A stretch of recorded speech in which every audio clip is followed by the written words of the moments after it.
Bon, dans cette nouvelle vidéo, on a plusieurs choses à voir, notamment percer la faïence de chaque côté du meuble vasque pour installer les prises. Je me permets de percer directement la faïence parce que je sais ce qu'il y a derrière, c'est moi qui ai créé le doublage. Les gaines électriques sont à 15 cm derrière la faïence, je vais pas taper dedans. On perce, on rattrape les gaines et par la suite on pourra poser les boîtiers et les prises électriques. Ensuite on va jointer les murs en dehors de la zone de douche. Dans l'épisode précédent c'était de l'époxy au niveau du sol et des murs de la douche. Cette fois-ci les murs vont pas recevoir de projection d'eau, donc pas de souci. Joint traditionnel, je vais vous filmer le paquet. La marque c'est toujours du VPI, vous aurez la référence.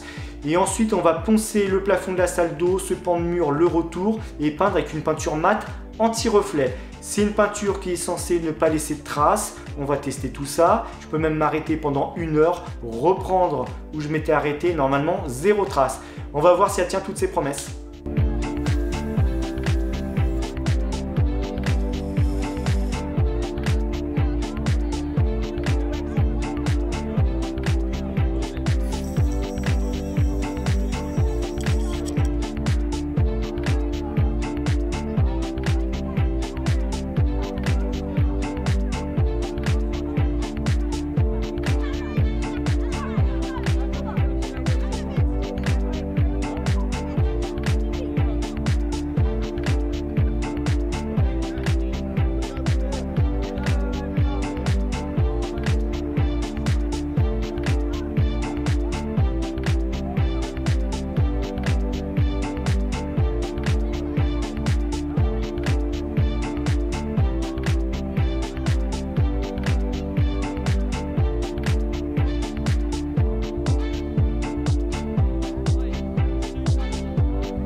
Bon, les joints dans la salle d'eau sont terminés, on les laisse sécher tranquillement. En attendant, j'en ai profité pour coller les cornières côté chambre au niveau des murs et du plafond.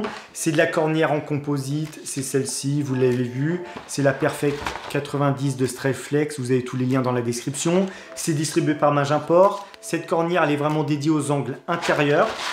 Donc il suffit de bien l'écraser pour qu'elle prenne sa forme de cornière. On applique l'enduit, on pose la cornière. On ratisse avec le couteau à enduire, on enlève l'excédent d'enduit. Ensuite, on peut faire la seconde passe tout de suite derrière. C'est de la cornière en composite, ça ne va pas gondoler comme une cornière en papier. On laisse sécher, on peut égrener, ensuite faire la troisième passe. Moi, je ferai tout ça en caméra off. Là, pour l'instant, tout ce qui m'intéresse, c'est de poncer le plafond de la salle d'eau, ce pan de mur, le retour et de tester la peinture anti-reflet. Donc, on va poncer avec la Mirka, la Deros 650. Je vous la montre régulièrement, mais c'est une valeur sûre, vous pouvez y aller les yeux fermés. Vous allez voir qu'on va poncer un plafond et un mur qui vient d'être enduit, ça va générer aucune poussière. Donc pour ça, elle est top. Plateau de 150 ou plateau de 125, déclenchement sur le dessus. On peut régler la vitesse ici, plus, moins. Elle est ultra légère, vous la tenez à une main, vous ne peinez absolument pas. L'abrasif, c'est du Mirka, en grain 320, c'est la Branette. La référence est ici. Donc vous aurez tous les liens dans la description. Alors grain 320, ce que je cherche, c'est pas décaper les murs, je veux juste casser les coups de spatule. Donc grain 320, ça suffit largement. La peinture anti-reflet, c'est celle-ci. La Flugler Flutex 2S, peinture mat anti-reflet. Je repose le pot parce qu'il pèse son petit poids. Alors celle-ci provient de la société 1000 Décors à Sarrebourg dans le 57. Je vous mets toutes les coordonnées de cette société. Ils ont un compte Instagram. Je vous invite à les suivre. Ils sont vraiment spécialisés dans la peinture et l'enduit. On a discuté sur Instagram. Ils me demandaient si je connaissais ce type de peinture. Je leur ai dit non, je ne connaissais pas. C'était l'occasion de tester. Donc ils m'ont envoyé un pot de mat, un pot de satiné. Alors certains vont me dire on ne peint pas un plafond de salle d'eau, de salle de bain qu'une peinture mat. Moi, les peintures satinées au plafond, je trouve ça vraiment très moche. Je préfère les peintures mat. Les propriétaires sont d'accord avec moi, donc ça tombe très bien. Si vous voulez mettre du satiné au plafond, vous pouvez. Moi, j'ai aucun souci là-dessus. Mais pour ma part, ça va être mat. Donc, on va faire le plafond, ce pan de mur, et on va voir s'il y a des reflets. Et pour que vous puissiez voir quelque chose, alors je vais mettre ma couche de primaire en caméra off. Et ensuite, on va teinter la première couche de la peinture anti-reflet pour que vous puissiez voir quelque chose. Et pour la seconde couche, ce sera blanc sur la teinture. Donc, vous verrez également la seconde couche. J'ai une fenêtre en face de ce pan de mur, on verra s'il y a des reflets, on va s'aider du projecteur, on va chercher les petits défauts et on va voir si cette peinture tient toutes ses promesses.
Bon, on est le lendemain, la veille j'avais appliqué ma couche de primaire en caméra off sur les murs et le plafond, 24 heures se sont écoulées, je viens de teinter ma peinture, on va pouvoir l'appliquer sur les murs et le plafond, elle est légèrement grise, comme ça on va voir la différence entre le blanc et la peinture grise.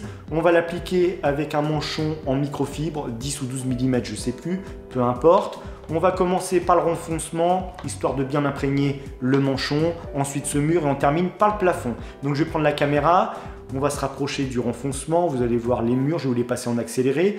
Mais au moins ce mur-là, je vais vous le filmer en normal et le plafond en normal et certaines parties accélérées, c'est répétitif. Mais ce qui m'intéresse, c'est ensuite de prendre le projecteur et la lumière naturelle et de voir s'il y a des traces. Et dès que c'est sec, on applique la même peinture en blanc et on voit également s'il y a des traces.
Bon, pour la peinture grise, c'est terminé. On la laisse sécher tranquillement. Ensuite, je prendrai la caméra à l'éclairage et on verra ce que ça donne une fois sec, s'il y a des traces ou pas de traces. En attendant, on va pas attendre de regarder la peinture sécher, on va faire autre chose. J'ai des boîtiers à mettre au niveau des prises et pour l'instant, je vais m'occuper de la soupente. La plaque en PVC est ici et elle a un film bleu qu'on enlèvera après une fois qu'elle sera posée. Ça, c'est le dos. Alors celle-ci, je la repose. Je vais vous montrer la chute. Ce sera plus facile. Donc ça, c'est la chute que j'ai découpée. Elle fait 1 cm d'épaisseur, cette plaque. J'ai fait un angle à 45 degrés pour le plafond et pour la faïence. Donc cette partie va venir au ras de la faïence et au ras du plafond. Au niveau de la faïence, joint sanitaire. Au niveau du plafond, joint acrylique. Le film bleu, ensuite, je l'enlève. Et j'ai ma plaque qui est toute propre, toute belle. Donc cette plaque en PVC, on va la coller avec de la Polymax de Griffon. Elle a un effet ventouse assez puissant. Donc moi, c'est ce qu'il me faut. Au niveau de la soupente, j'ai pas envie que la plaque tombe. On va faire plein de points de colle. On plaque la plaque, c'est le cas de le dire. Et c'est tout, c'est terminé. Ensuite, j'aurais pu qu'enlever le film bleu. Alors soit je l'enlève avant de faire la peinture, donc la dernière couche en blanc, ou soit j'enlève le film bleu et ensuite je mets du ruban de masquage. Alors j'aurais pu aussi terminer la couche en blanc et mettre la plaque en dernier, mais il suffit que je termine le plafond pour mettre la plaque, je raye le plafond avec la plaque et il faut recommencer le plafond. Donc je préfère mettre la plaque maintenant et si j'abîme un peu le plafond, enduit, peinture, etc. Par contre, pour le dos de la plaque, il va falloir le dégraisser avec de l'acétone. Alors ça va rayer un peu le PVC au dos, ça va un peu le bouffer, mais c'est pas grave, parce que cette partie est contre la soupente. Mais au moins ma Polymax, ma MS Polymère va accrocher, parce que là c'est quand même assez lisse. Alors ça va tenir, c'est pas le problème, mais vaut mieux quand même passer un coup d'acétone.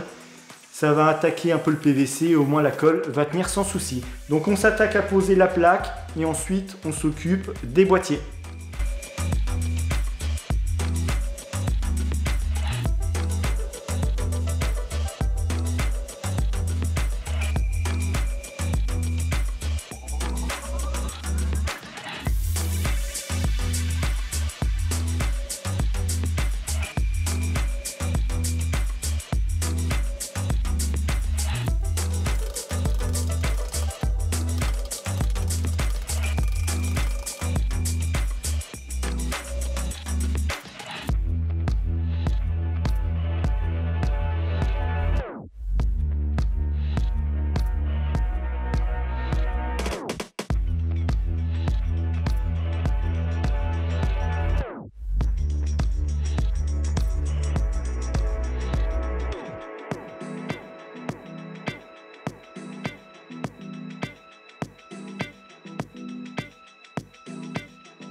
Bon, la peinture a séché, ça fait maintenant 4 heures. Pendant ce temps-là, on a fait la soupente, le panneau en PVC est collé. On a placé également les pots au niveau des prises. Donc, ils sont de la marque Solera, c'est une marque espagnole. Vous avez tous les liens dans la description. Et ces pots ont un avantage, c'est qu'on peut aller chercher une éventuelle profondeur.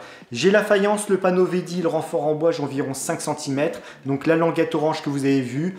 Donc, on les place dans les pots. On place le pot dans le trou. On tire sur la languette et elle vient fixer le pot entre le carrelage et le renfort. Donc j'ai environ 5 à 6 cm de marge, ça me convient parfaitement.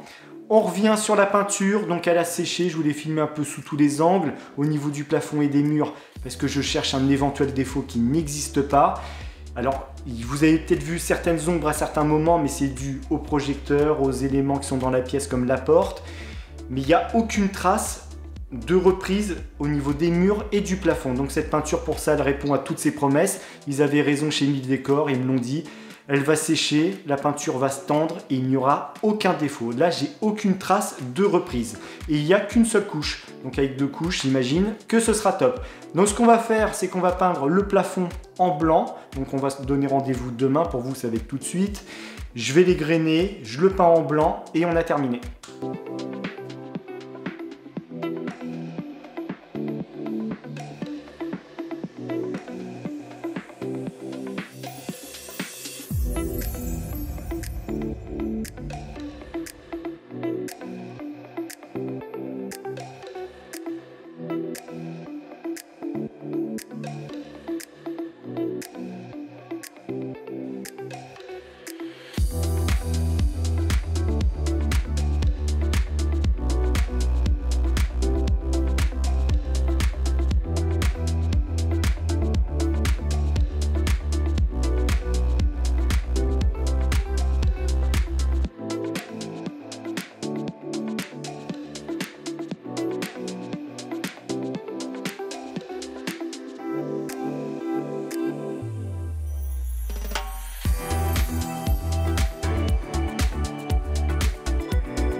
Bon, pour la peinture blanche au niveau du plafond et des murs, c'est terminé. On la laisse sécher tranquillement. Dans le prochain épisode, vous verrez le résultat final avec le joint acrylique autour du plafond, autour de la plaque en PVC, joint sanitaire. Donc ça vous donnera une vue d'ensemble du plafond.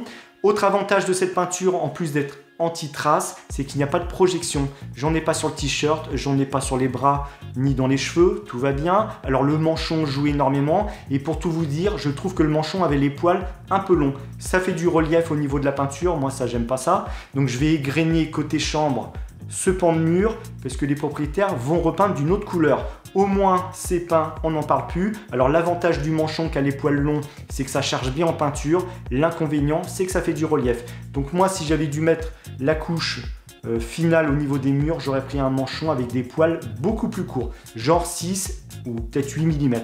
Mais là, celui-ci faisait 10-12, c'était un peu trop. Mais au moins, ça charge bien, c'est l'avantage. Donc on se retrouve dans le prochain épisode et vous verrez le résultat final au niveau de la salle d'eau, le meuble, la cuvette de WC, la colonne de douche, les spots, la totale.